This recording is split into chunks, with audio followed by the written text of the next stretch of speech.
Hello प्यारे दोस्तों, स्वागत है आपका इंटरव्यू क्लासेस में। बात करेंगे अपने साइंस के पेपर के सॉल्यूशन के बारे में।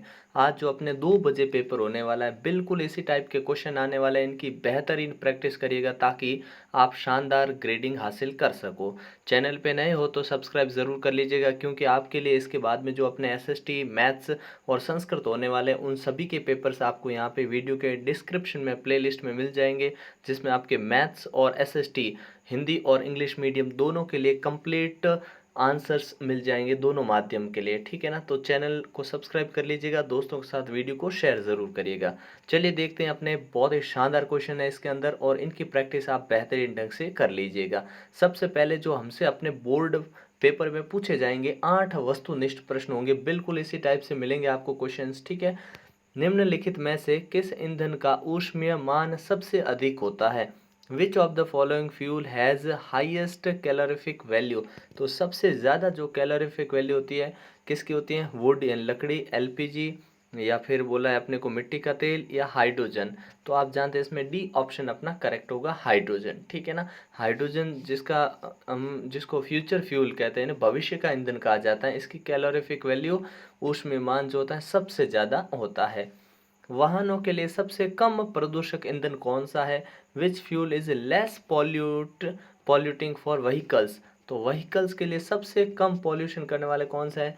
ऑप्शन ए डीजल, संपीड़ित यानी सीएनजी संपीड़ित प्राकृतिक गैस, पेट्रोल, यह है तरलीकृत पेट्रोलियम गैस यानी एलपीजी यानी लिक्विफाइड पेट्रोलियम गैस।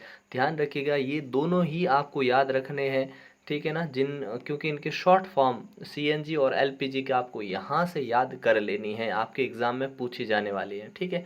तो अपने फ्यूल कौन सा होगा जो लेस पॉल्यूटिंग, बहुत ही कम पॉल्यूट करता है? वो होता है अपने सीएनजी। ठीक है ना। क्योंकि गाड़ियों के लिए सीएनजी यूज़ करते हैं और अपने घरों में बोला होता है यहाँ पे तो हम एलपीजी करेक्ट करते हैं। ठीक है ना। इसका बी ऑप्शन एकदम करेक्ट आंसर हो जाएगा।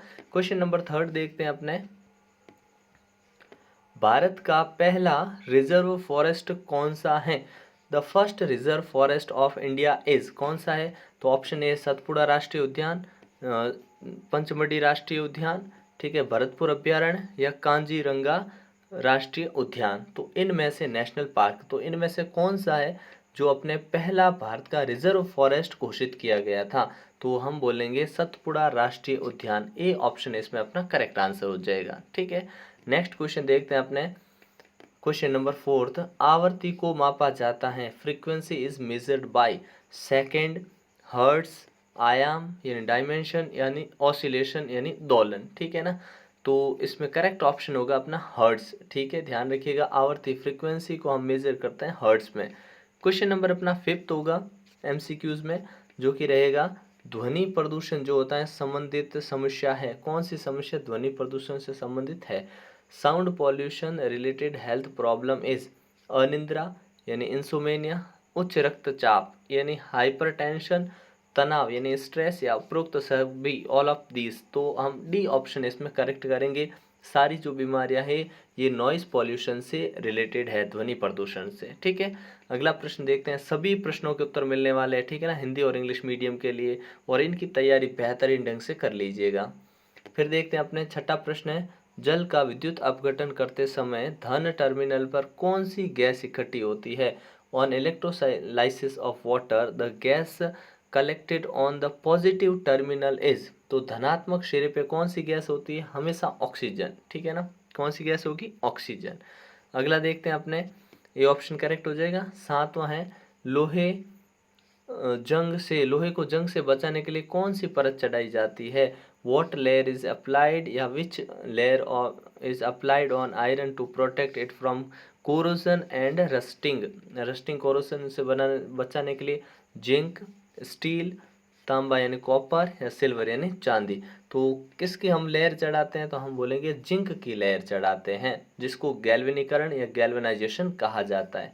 ठीक है। ए ऑप्शन अपना करेक्ट हो जाएगा। नेक्स्ट क्वेश्चन है अपना एमसीक्यू का लास्ट प्रश्न रहेगा आपके एग्जाम में, जो the reason for earthquake is, भूकंप का कारण क्या है? ईश्वरीय प्रकोप, या अत्यधिक वर्षा, excessive rain, wrath of God, या नेक्स्ट है पृथ्वी की प्लेटों की गति, मूवमेंट्स ऑफ अर्थ प्लेट, और ग्रहों की गति, मोशन ऑफ प्लेट। तो भूकंप का क्या कारण है, ये अपने रहेगा पृथ्वी के प्लेटों की गति यानी मूवमेंट्स ऑफ अर्थ प्लेट, ठीक है ना। सी ऑप्शन अपना करेक्ट होगा। इसके बाद जो आपको नेक्स्ट मिलेगा जिसमें लघु उत्तरीय प्रश्न 9 से 12, यहाँ पर दो दो नंबर के आपके क्वेश्चन रहने वाले हैं, ठीक है। तो देखिए पहला है कि उर्वरकों के उपयोग के कारण मृदा की उर्वरकता में कमी को दूर करने के दो उपाय बताइए।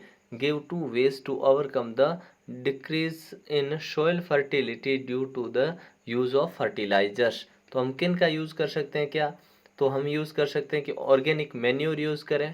We can use organic manure यानी कि अपने जैविक खाद का उपयोग कर सकते हैं।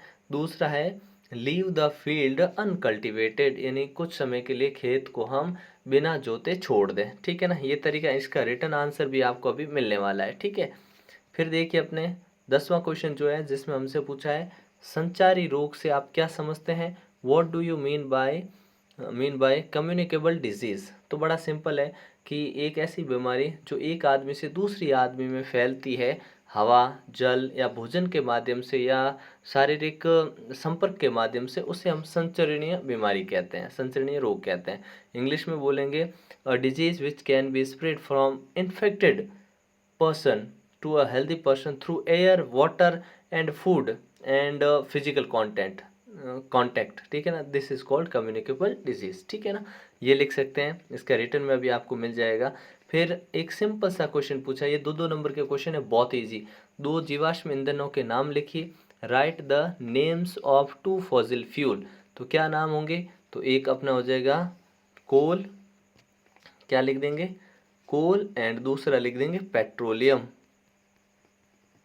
ठीक है ना। ये हम लिख देंगे दोनों, ठीक है ना। ये दो नंबर मिल गए, ठीक है। तो ये क्या है अपने फॉसिल फ्यूल है, एक तो लिख देंगे कोल, ठीक है ना, और दूसरा है पेट्रोलियम, पेट्रोलियम, ये आपको कर लेना है, ठीक है। अगला क्वेश्चन देखते हैं अपने, उदाहरण सही समझाइए कि दो बलों को दबाया जाए तो घर्षण बढ़ जाता है। Explain giving an example that two forces are pressed using force then the friction will increase. तो इसका एग्जाम्पल देना है आपको, इसका आंसर हम नीचे देखेंगे। उससे पहले हम एक मैच वाला जो अपने क्वेश्चन आने वाला उसको करते हैं, ठीक है। 4 नंबर का ये भी रहने वाला है मैचअप्स वाला, ठीक है ना, बहुत इंपॉर्टेंट है। बैक्टीरिया, तो इसमें बैक्टीरिया है, इसको हम मैच कर देंगे अपने। बैक्टीरिया क्या काम करता है, तो बैक्टीरिया लिख देंगे नाइट्रोजन फिक्सेशन का काम करता है, ठीक है ना। तो यहाँ पे नाइट्रोजन फिक्सेशन, ठीक है ना। आपके लिए आंसर सामने ही जो आपके पेपर में आने वाला लिखे हुए हैं, ठीक है ना। तो आप इन्हीं को इसी प्रकार से आपको एग्जाम में मैच करना है, ठीक है ना। राइजोबियम आपके एग्जाम में ये ऊपर नीचे ऐसे मिलेंगे, तो आपको उनको सही से मैच करना है। राइजोबियम क्या करेगा, तो राइजोबियम अपने काम आता है किसके अंदर, फिक्सेशन ऑफ नाइट्रोजन, ये इसका मिलाएंगे, ठीक है ना। बैक्टीरिया तो अपने क्या काम करेगा, बैक्टीरिया का काम रहेगा कॉजिंग क्लोरा, ठीक है ना, कह सकते हैं अपने हेजा उत्पन्न करना, ठीक है। सामने भी हो सकते हैं, ये भी ध्यान रखिएगा, कहने का मतलब लैक्टोबैसिलस अपने दही में होता है, कोई नो डाउट। यीस्ट होती है, ब्रेड बनाने में काम आता है, ठीक है। इस प्रकार से मैच करेंगे। इंग्लिश मीडियम वाले जो स्टूडेंट हैं वो किस प्रकार से मैच करेंगे कि आपके है ना ये दोनों एक पेज में, मतलब या सामने मिल जाएंगे या ऊपर नीचे मिलेंगे, ठीक है ना। तो बैक्टीरिया जो हो जाएगा वो अपने हो जाएगा कॉजिंग क्लोरा, ठीक है ना। बैक्टीरिया यहाँ मिल जाएगा, थोड़ा सा और नीचे यहाँ पे, ठीक है। और राइजोबियम जो होगा वो नाइट्रोजन फिक्सेशन करेगा, लैक्टोबैसिलस सेटिंग कर्ड होगा, ठीक है। हीस्ट जो बेकिंग ऑफ ब्रेड होगा, ठीक है ना। इस प्रकार से आपको मैच कर लेना है। फिर नेक्स्ट देखिए, फसल चक्र क्या है एक्सप्लेन करिए। What is crop rotation explain, ठीक है, विस्तार से बताना है। इसका आंसर अभी हम देखेंगे। बाकी आप जानते हो कि अलग अलग किस्म की फसलें अलग अलग समय अंतराल में बोना कहलाता है, ठीक है। उससे पहले अपने ट्रू फॉल्स देख लेते हैं, ठीक है, जिसमें ट्रू और फॉल्स वाले क्वेश्चन है, ठीक है। सेंटेंस में सामने आपको अंकित कर देना है। पहला है कोल तार एक सुगंधित गाढ़ा तरल द्रव होता है क्या, तो हम कहेंगे नहीं, ये फॉल्स है, ठीक है, सुगंधित नहीं होता है। दूसरा, पेट्रोलियम एक गहरे रंग का तेलीय पदार्थ होता है क्या, तो हम कहेंगे यस, ट्रू, सत्य, इसमें लिख देंगे सत्य, ठीक है। कोक बनाने के लिए कोयले की प्रक्रिया के दौरान प्राकृतिक गैस प्राप्त होती है क्या हमें, तो हम कहेंगे नहीं, फॉल्स, ठीक है ना, कोक बनाने के टाइम नहीं होती है। जब कोयला जब वायुमंडल में गर्म किया जाता है तो मुख्य रूप से कार्बन डाइऑक्साइड गैस निकलती है, तो ट्रू। ठीक है ना, ये हम जानते हैं। False true, false true. ठीक है, इंग्लिश मीडियम के विद्यार्थी देखेंगे यहाँ पे कि coal tar is a fragrant black thick liquid, हम कहेंगे फॉल्स है ये। Petroleum is dark coloured oily liquid, true. ठीक है, natural gas is obtain while processing coal to make coke, false. ठीक है, नेक्स्ट है अपने coal burn when heated in air and mainly produced carbon dioxide gas, true. ठीक है ना, इस प्रकार से हम इसको लिख देंगे। ठीक है, फिर अपने को रीजन बताना है यहाँ पे क्या, कि अग्नि उपकरण में लगी आग को बुझाने के लिए जल का प्रयोग क्यों नहीं करते हैं। Water is not use to control fire involving electric equipment, क्योंकि वाटर क्या होता है, गुड कंडक्टर ऑफ इलेक्ट्रिसिटी होता है, जल विद्युत का सुचालक होता है, इसलिए जो बिजली उपकरण में लगी तो करंट फैल जाएगा, उसके कारण करते हैं। सिंपल, तो कागज आसानी से आग पकड़ लेता है, जबकि एल्यूमिनियम के पाइप के यार लपेटा होता है तब नहीं पकड़ता है। Paper by itself catches fire easily, where as a pipe of paper wrapped around an aluminium sheet या पाइप डज नॉट, क्योंकि एल्यूमिनियम शीट के ऊपर, या एल्यूमिनियम शीट नहीं बोलेंगे, पाइप ही बोलेंगे, तो उसके ऊपर लपेटा हुआ होता है, तब क्या होता है, एनर्जी सारी होती है एल्यूमिनियम में चली जाती है, इसलिए वो कागज़ नहीं जलता। अब इसको लिखेंगे कैसे, देखते हैं। 16 तक के जो अपने आंसर है यहाँ पे अभी हम बात करते हैं इनकी। ठीक है, यहाँ आंसर लिख रखे हैं, ठीक है ना, आपके लिए, ताकि आप यहाँ से अपनी तैयारी और ज़्यादा बेहतरीन कर पाओ। नाइन्थ जो क्वेश्चन था उसके लिए अपने क्वेश्चन का आंसर यहाँ पे दे दिया कि हम जैविक खाद का उपयोग करेंगे। ठीक है ना, दूसरा, फसलों में कुछ समय के लिए खेत में कुछ बिना उगाए छोड़ देंगे। 10वें में था, और अपने सूक्ष्म जीवों से व्यक्ति को है ना संचरणीय रोग क्या होता है, तो संचरण रोग की परिभाषा रही, हमने बात कर ली। कोयला और पेट्रोलियम हम अपने जीवाश्म ईंधन है, ये भी बात कर ली। और 12वां क्वेश्चन था कि अपने किसी चटाई को उस समय खींचिए जब, अच्छा एग्जाम्पल दो, फोर्स बल लगाने पर क्या प्रभाव पड़ता है, घर्षण बढ़ जाता है, उसके बारे में। तो क्या करेंगे, किसी चटाई को उस समय हम खींचेंगे जब उस पर कोई व्यक्ति बैठा हो, और जब जब कोई व्यक्ति उस पर बैठा हो तो हम देखेंगे कि चटाई पर जब कोई व्यक्ति बैठा होता है तो चटाई खींचने पे अधिक बल लगाना पड़ता है। स्पष्ट है कि पृष्ठों को बलपूर्वक दबाएं तो घर्षण में वृद्धि होती है, ये हम समझ गए। ठीक है, इंग्लिश मीडियम के लिए 9th क्वेश्चन का आंसर यहाँ दे रखा है, बात कर चुके हैं। 10th की बात कर चुके हैं, 11th की। 12th देखिए जो हमने अभी बात की, pull a mat when nobody is sitting over it, एक तो कोई नहीं बैठा तब खींचते हैं, और एक अगेन हम खींचेंगे जब किसी को बैठाएंगे तब, तो हमें मोर ज़्यादा बल महसूस होगा, force to pull the mat when somebody was sitting over the mat. It explains that frictional forces increases if the surface are pressed using forces। ठीक है ना, ये लिख देंगे। नेक्स्ट क्वेश्चन है अपना क्वेश्चन नंबर 14, जिसमें हमसे पूछा है कि फसल चक्र क्या है। ठीक है ना, फसल चक्र क्या है, फसल चक्र को देखते हैं क्या है। तो जब किसी क्रिया में, या बोल सकते हैं ऐसी क्रिया जिसमें एक फसल के बाद दूसरी किस्म की फसल को एकांतर क्रम में उगाकर तैयार किया जाता है, इसमें किसान फलीदार फसल उगाकर दूसरी बार गेहूं की फसल तैयार करें, और इस प्रकार से नाइट्रोजन की जो कमी होती है वो नहीं होगी, और फसल को अपने पोषक तत्व बराबर मिलेंगे। इंग्लिश मीडियम के स्टूडेंट किस प्रकार से लिखेंगे कि in this process after one crop the other variety of crop is grown alternately. For example, a farmer used to grow legume in one season and wheat in the next season. By this, deficiency of nitrogen does not develop. This helps in the replenishment of the soil with nutrients। ठीक है ना, बड़ा ही simple question है। Answer है कि एक बार हम लेग्यूमिनासी plant लगा देंगे, फलीदार पौधे, और दूसरी बार हम गेहूं लगा देंगे, इस प्रकार से जो भी पोषक तत्व न्यूट्रिएंट्स कम हो जाएंगे वो वापस से रिप्लेनिश उसमें हो जाएंगे, ये ध्यान रखना है। नेक्स्ट क्वेश्चन देखते हैं अपना क्वेश्चन नंबर 16, जो क्या था उसका आंसर देखते हैं। कि हमसे पूछा था कि विद्युत उपकरण में आग लगने पर हमें क्यों नहीं बुझाना चाहिए उसे, अपने किससे, पानी से। तो देखिए, जल विद्युत का चालन कर सकता है नहीं, करता ही है। आग बुझाने वालों को हानि हो सकती है, अतः हम वो प्रयोग नहीं करेंगे, ठीक है ना। ये ऐसा लिख देंगे। और दूसरे में बोला कि एल्यूमिनियम सुचालक होता है, जिससे एल्यूमिनियम पाइप के चारों ओर जो लपेटा हुआ कागज का टुकड़ा होगा वो आग नहीं पकड़ेगा, क्योंकि ऊष्मा सारी एल्यूमिनियम के पाइप के अंदर स्थानांतरित हो जाती है और कागज नहीं जलेगा, ठीक है। अब इंग्लिश मीडियम के विद्यार्थी इसको किस प्रकार लिखेंगे, देखिए। ऊपर वाले का तो वाटर इलेक्ट्रिसिटी क्यों कि कंडक्ट करता है, and harm those trying to do put off the fire, जो पुट ऑफ का मतलब जो आग बुझाने के लिए आए उनको वो फायर हार्म करेगी। So water is not use to control fire involving electric equipment, ठीक है। फिर बोला aluminium is good conductor of heat, pieces of paper wrapped around an aluminum pipe does not catches fire because heat is transferred aluminum and the temperature of the paper does not reach the ignition temperature, इसके कारण वो बच जाता है। अगला अपना 17वां question है, जिसमें हमसे पूछा जरायुज और अंडप्रजक के बारे में बताइए।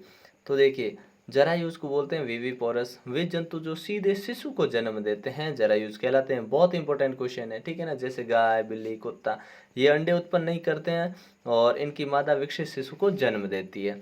अंडप्रजक ओविपोरस मतलब वे जंतु जो अंडे देते हैं अंडप्रजक कहलाते हैं। मेंढक, मछली, तितली ये होते हैं, ठीक है।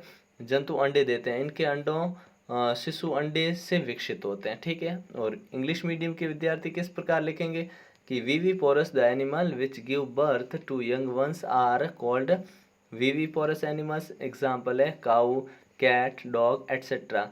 दे do not lay eggs, the mother give birth to developed young ones, they are called viviparous। oviparous का क्या लिखेंगे, those animals which lay eggs are called oviparous animals। example frog, lizard, butterfly। these animals lay eggs and give once developed inside the egg, ठीक है ना, ये ध्यान रखिएगा। Question number 17 देखते हैं अपने क्या है 17।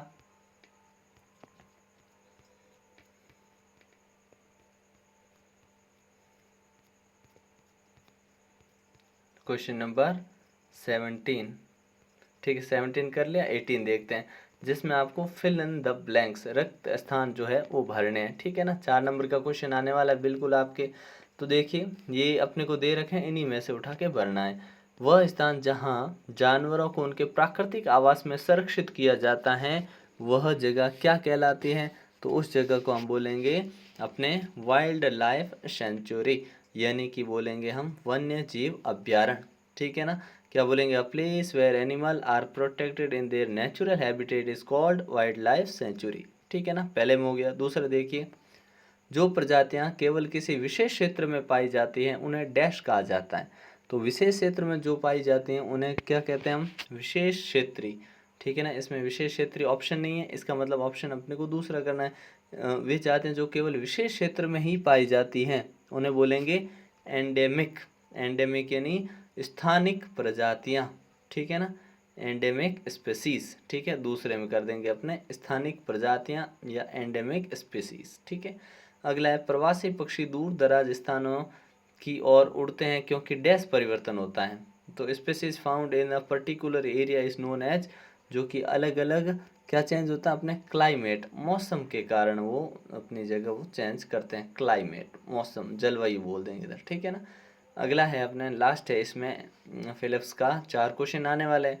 डैश का अर्थ होता है कि एक विशेष क्षेत्र में विभिन्न प्रकार के जीवों की विविधता, मतलब dash means the living organism of different variety found in a particular area. Particular area के अंदर जो पाई जाती है उन्हें हम कहते हैं बायोडाइवर्सिटी। ये डेफिनेशन याद ही कर लेना, बहुत ही शानदार है, ठीक है ना। ये क्वेश्चन आपके 100% आएगा, इसको नोट कर लीजिएगा। ये क्वेश्चन तो आपको बड़े ढंग से तैयार करने हैं, ठीक है। अगला अपने जो क्वेश्चन है नेक्स्ट है 19, ठीक है। संपर्क बल, असंपर्क बल, यानी give difference between contact and non contact force, ये 4 मार्क्स का क्वेश्चन है, इसका भी आंसर देखेंगे। फिर बोला है कि आप द्रव घर्षण से क्या समझते हैं, समझाइए कि द्रवों की गति करने के कारण वस्तुओं में विशेष आकृति क्यों बनाई जाती है। कहने का मतलब पानी में चलने वाला अगर नाव भी है ना तो आगे से तिकोना क्यों होता है, हवा में चलने वाला क्यों होता है तिकोना, एरोप्लेन वगैरह। What do you mean by fluid, fluid friction, आपको फ्लूइड फ्रिक्शन बताना पहले, फिर बताना है कि ऑब्जेक्ट जो फ्लूइड में चलते हैं, फ्लूइड का मतलब क्या होता है, लिक्विड एंड एयर, ठीक है। इसमें चलने वाले का शेप स्पेशल क्यों होता है, ये भी डिस्कस करने वाले हैं। उसके बाद 21वां देखिए, जिसमें हमको बताना है विद्युत चुंबकीय प्रभाव से टेस्टर का निर्माण कैसे होता है। How is a tester produced by magnetic effect of electric current, इसका आंसर भी अभी देखने वाले हैं, ठीक है। फिर हमारी आंख से लेंस की फोकल दूरी कैसे बदल सकती है। How can the focal distance of our eye lens changes, ये कैसे होती है। ये 4 मार्क्स का क्वेश्चन, तो यहाँ पे देखते हैं हम इनको।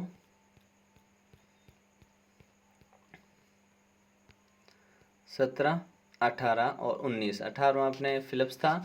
19वां देखिए संपर्क बल, यहाँ पे लिख दिया हमने हिंदी मीडियम के लिए। संपर्क किसी वस्तु पर बल लगाने के साथ साथ सीधा संपर्क में रहना पड़े तो उसे संपर्क बल कहते हैं। उदाहरण के तौर पे आप पानी की बाल्टी खींच रहे हो, साइकिल चला रहे हैं, तो मांसपेशियों में खिंचाव आ रहा है, उस हिसाब से अपने कौन सा संपर्क बल हुआ। असंपर्क बल वे बल होते हैं जिनमें संपर्क में आने की आवश्यकता नहीं होती है। जैसे दो चुंबक को एक ध्रुव दूसरे असमान ध्रुव को प्रतिकर्षित करता, समान ध्रुव को प्रतिकर्षित और असमान ध्रुव को आकर्षित करता है, ये वाला बिना संपर्क में आए हो गया। और गुरुत्वाकर्षण बल है वो बिना संपर्क में आके होता है। स्थिर विद्युत बल हो गया, ठीक है ना। तो ये उदाहरण और ये परिभाषा ध्यान रखना। इंग्लिश मीडियम के जो विद्यार्थी उनके लिए कॉन्टैक्ट फोर्स क्या होगा कि in order to apply a force contact is required, जिसमें कॉन्टैक्ट रिक्वायर्ड होगा वो कॉन्टैक्ट फोर्स होगा। For example when we lift a bucket of water it contact is required between hand and bucket, ठीक है। बाल्टी पानी की उठा रहे हैं तो ऐसे एग्जांपल आराम से लिख सकते हैं। थोड़े 2-3 ज़्यादा ही लिखने हैं क्योंकि बड़ा क्वेश्चन है, ठीक है। फिर पूछा है कि कॉन्टैक्ट नॉन कॉन्टैक्ट फोर्सेस क्या हैं, तो विदाउट कॉन्टैक्ट जिसमें हम फोर्स लगा पाएँ, ठीक है ना, विदाउट कॉन्टैक्ट। जैसे इसमें मैग्नेटिक पोल हो गया, बिना फोर्स के काम करता है, ठीक है ना, ये ध्यान रखिएगा, ठीक है। और मैग्नेटिक इलेक्ट्रोस्टैटिक हो गया, ग्रेविटेशनल हो गया, ये सारे नॉन कॉन्टैक्ट इन असंपर्क बल के उदाहरण हैं आपके। नेक्स्ट अपना 20वां कि तरल घर्षण और तरल में गति करने वालों की विशेष आकृति क्यों होती है, ये था।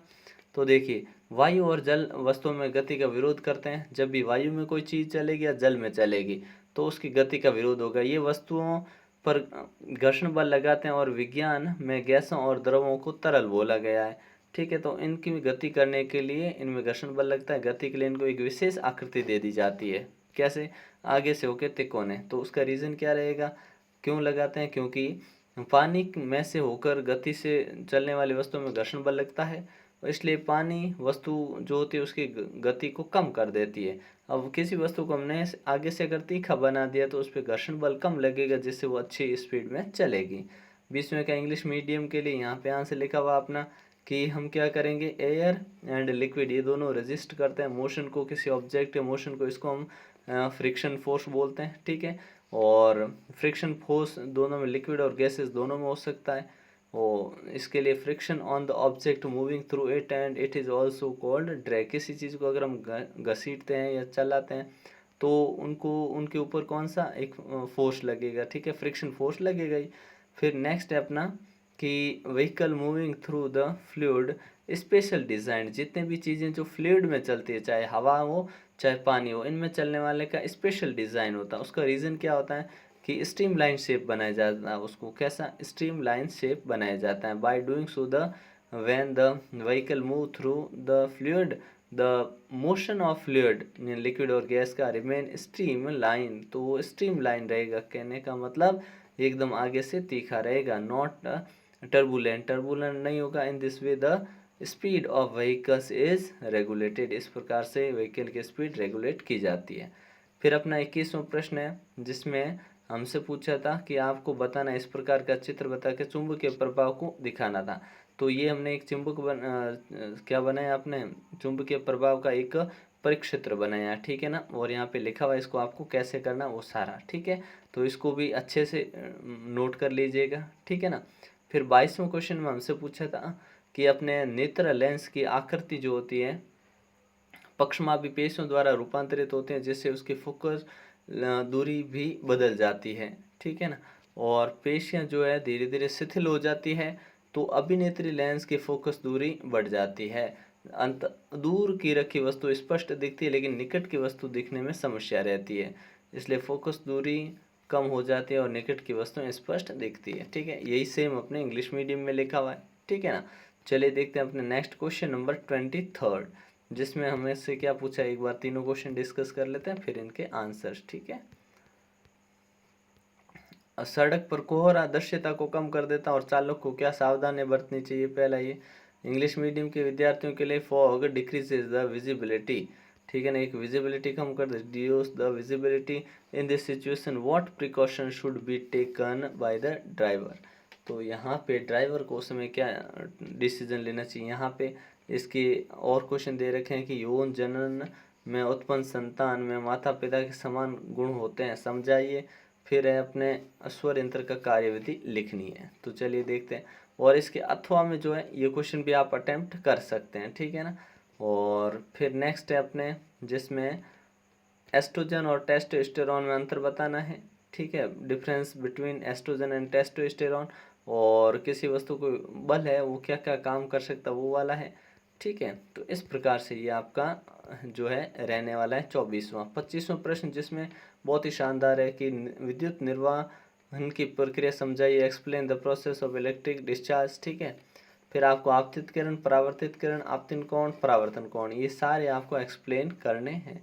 तो चलिए कैसे एक्सप्लेन करेंगे। इसके अथवा में ये वाला है भूकंप से बचने के तरीके कोई चार ध्यान रख लेना।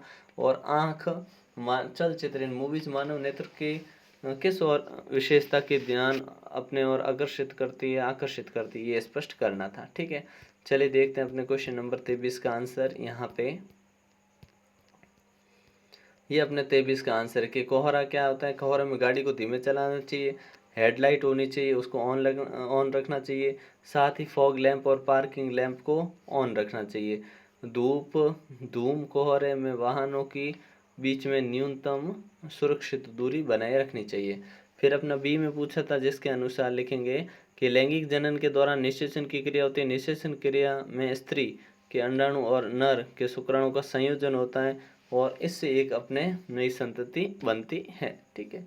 फिर वाक यंत्र क्या है, आराम से पढ़ लीजिएगा, कोई मुश्किल नहीं है और ये इंग्लिश मीडियम वालों के लिए है, ठीक है। उसके बाद में इसका और वाला भी कर रखा है, हेलमेट क्यों पहनना चाहिए, सड़क दुर्घटना के दुष्परिणाम क्या होते हैं, अंग भंग हो जाते हैं, परिवार में आर्थिक क्षति का नुकसान उठाना पड़ता है। फिर अपने मानव नर जनन तंत्र का डायग्राम इस प्रकार से बनाना आपको, ठीक है।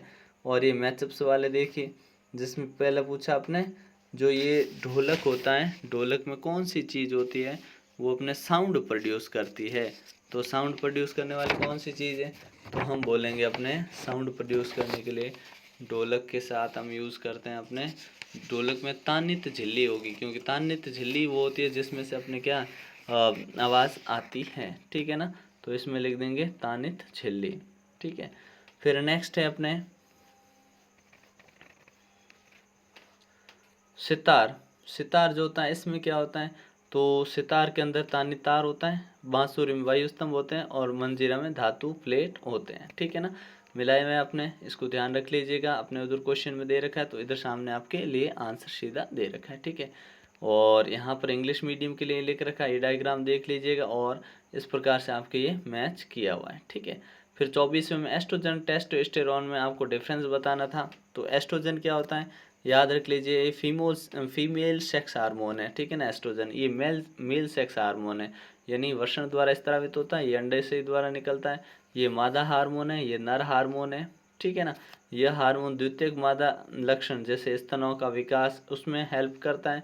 ये जो होता है इसमें द्वितीयक नर लक्षणों का विकास जैसे दाढ़ी मूंछ का उगना, ऐसे काम ये टेस्टोस्टेरोन करता है, ठीक है। ये ध्यान रखिएगा। इसके अथवा वाला क्वेश्चन देखिए अपने यहाँ पे लिखा का, इसको पढ़ लीजिएगा। फिर टेस्टोस्टेरोन इंग्लिश में है जो हमने अभी बात की, ठीक है। और ये इसके अथवा वाला क्वेश्चन जो है वो भी आपके यहाँ पे कर रखा है, ठीक है ना। यहाँ से आप इसको भी देख सकते हैं, ठीक है। तो इस प्रकार का आपका ये पेपर है। आपतित किरण, परावर्तित किरण, आपतन कोण, परावर्तन कोण की परिभाषा अच्छे से, भूकंप से बचाव के तरीके, और ये अपना incident ray, reflected ray, angle of incidence and angle of reflection अच्छे से आपको तैयार कर लेने, ठीक है।